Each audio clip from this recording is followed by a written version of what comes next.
Sylvia, isang babae na parang pinafrustrate kasi may isang guy na gusto niya, pero parang nakaka-torpe yung guy. So, mahirap para sa kanya, para sa girl, pero super aggressive siya.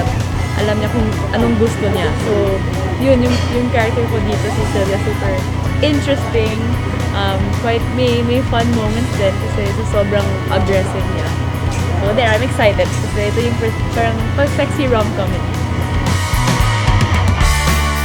Kasi ito yung first time na magtrabaho ko dito sa Bura na may movie talaga. Kasi dati mga events, ganun, pero ngayon parang ang saya naman yung feel na makatrabaho sa beach.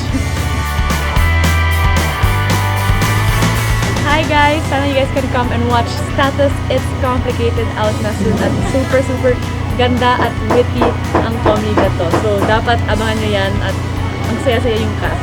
So I'll see you there!